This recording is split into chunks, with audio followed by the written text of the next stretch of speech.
O se asebea o ke whaia mono o ali'i.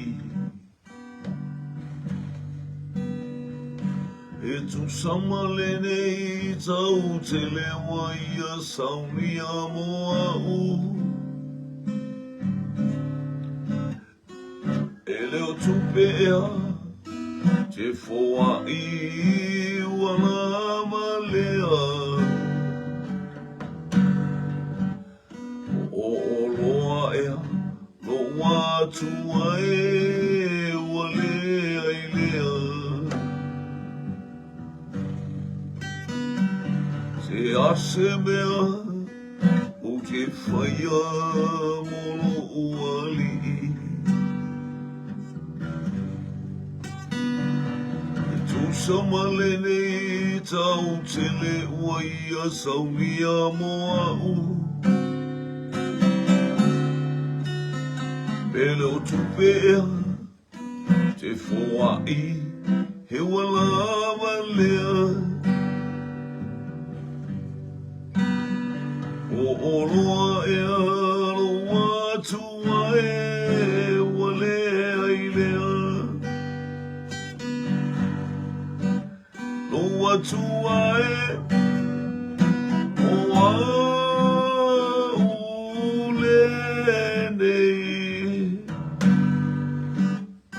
O foatu no ulanga mo o Yesu. So se fe au o te au mo fie e whai apea. Loa tua e talia o la u taulanga lea. Loa tua e oa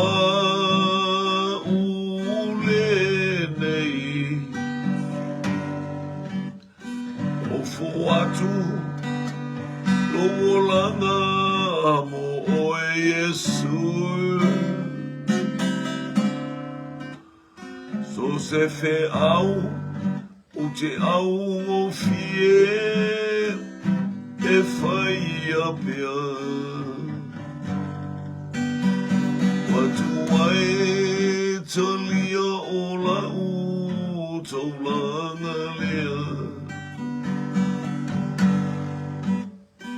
E vi inga o le mana lea i le langi. Vi inga o le mana lea i le langi. Vi inga o le mana tala whai totoa i le tupu. I le tupu o tupu. O mi inga o le mana lea i le langi. Inga o le mana lea i le langi. Vi inga o le mana e tatala whai totoa i le tupu. I le tupu.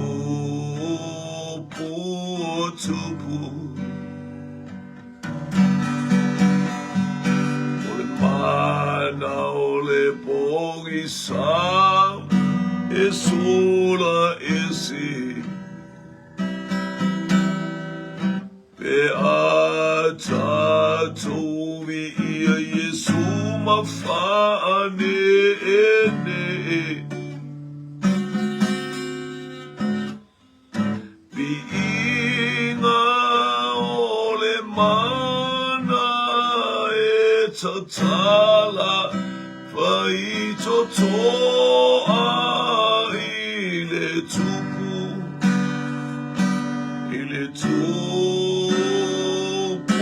o tupu. Hallelujah. Ai oi le vinga yo vai. Fa leina oi le vinga.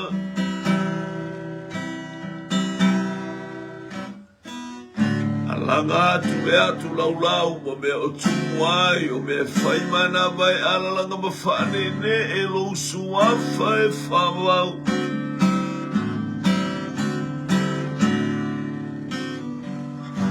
Hallelujah e whamanu mai le vani monimo.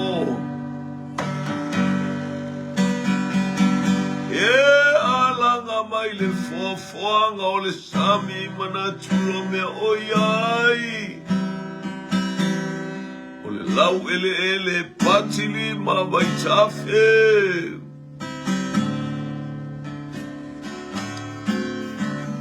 Osana, hallelujah.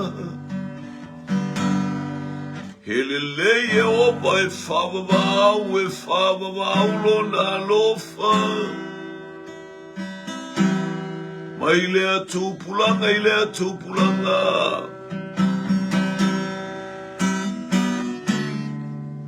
Sana, hallelujah, i le tupu a tupu ma lea tua o le whawawau.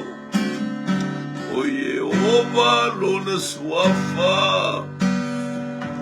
O le tamao lo wali o Yesu Keriso. Le tamao lo wanganga. O te wala awilo vi inga maleloto fa mawalalo maleloto salamo. Wa ule tangata sala. Awe fa saulo toina ya le toto palia o Yesu Keriso. Lo mato wali malo mato faula. Ia vi ia o e whare ne elo suafa tamal nei vaenga o le taiao. Whaftai, te ina mai mato ui mea uma talo whamnuia o penga te whailangi. Whamnuia le ingo lau whanau le nei taiao fo ile vi inga. Whamara malama atili au o fionga i o mato loto ala le te inga le nganga pai. Hallelujah. Ina ia iai pia au whamrianga ele au no fo ile vi inga ia te oe ona o Yesu. Amene, ma amene, ma amene.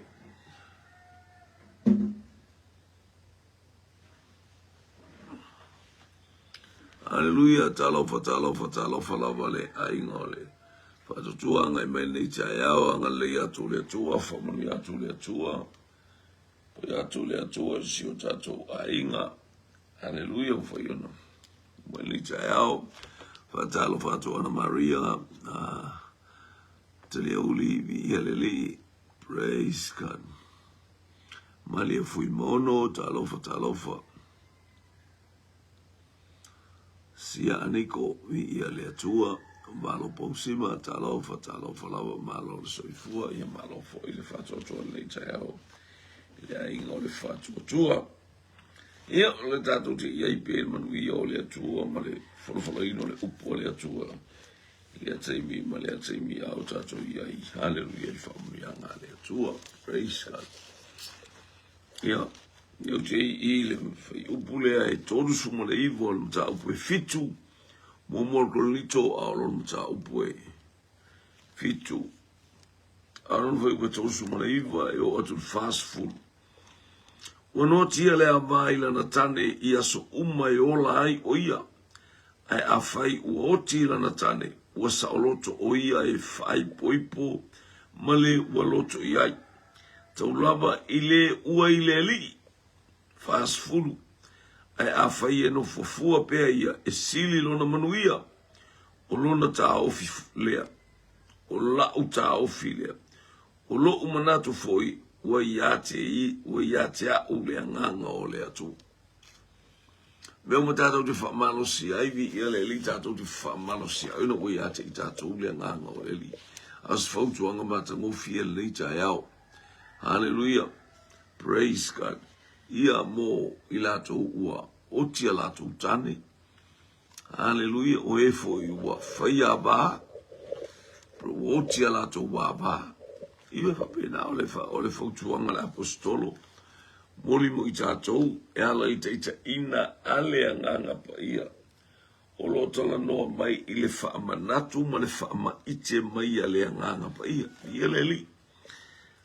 Ua noa tia le ava i lana tane. Yaso umai o lai o ia. E a whai ua oti lana tane. Ua sa oloto o ia. E whae poipo ma le ua loto iai. Aso uma o soifua maola le tane po le ava. Hallelujah. O lai noa noa tia aisea. Anga le tatou te iloa ua. Hallelujah.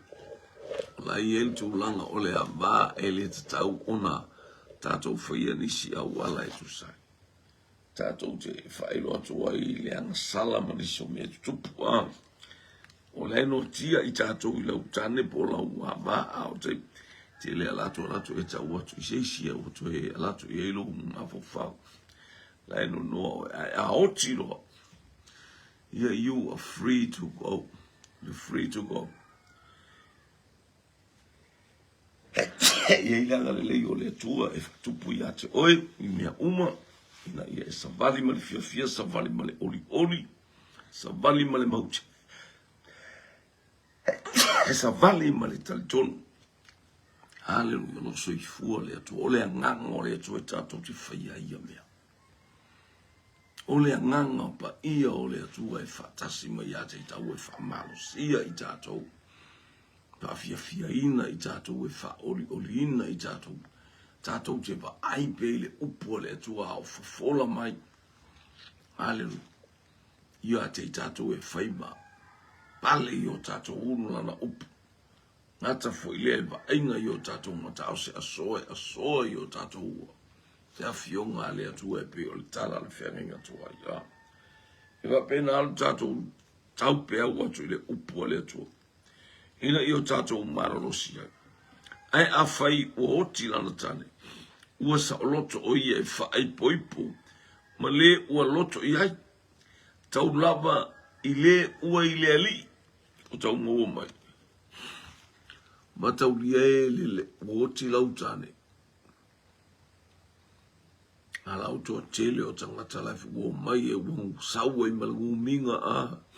Wangu ngumi me mele alalo langi o tangata o eba aila e maua ta avale e tangata e maua io e o amea mane whai whato anga le pā povi ma le pā ia e le taulia na amea e taulia lo wama ai i le alii tau lama o le ua i le alii o le whamanatu mo ai o le tutu limo le afi a te oi le leita e au ia mumu le afi o le anganga pai tātou te tilo ai ma tātou wa, i ma focus lau tilo ma lau wa ai ma le tātou wa. I le ua whaamanuia e le ali, o le tangata o le atua. Rata, o le tangata ua talia Iesu ilona. Ina ia whaingo o fiema, ia whaawawa i pia se a inga le leilo, a inga le tane ma le whawhine, ua te i le oti malona ai. Le whai mai taula ma o le ua i le ali. Ua i te baba aile o a marita mau ainga. Ai muli ane. Ia e pei a rata ngata whauwa atu le manai o le wainu ai. E muli ane. Ia ua a whaina ai o ia i le waina. O whaseina ai oi. Whapena umar tato wawa i atu i le tangata ua. Whato e tō sina ai o te langa o. Wa ngai mai atu o e mea ona tō sina ai lo umawhau mara uloto. Aisea. Le anga, hallelujah, ua ave ese lua maftanga marau ai. A le ua vai atu lea leu fai fika mai, e ese ale mana ia, o le tangata o le ali. O le tangata na te talia Iesu, praise God. Te whaalongo i le matango fia o lana tautala e leo, tautala atu ia o le anganga pa ia. Leo wa whapea toe whaawau e haula lua ainga marau toa lua pe e loto iai. Koko vi ele atua. Te lua mafuta foi te lua mafuta ile oli ma le fiafi. ai a faifoi e te le toe mana o ise ainga ia o ka ua sili atu lalo manuia.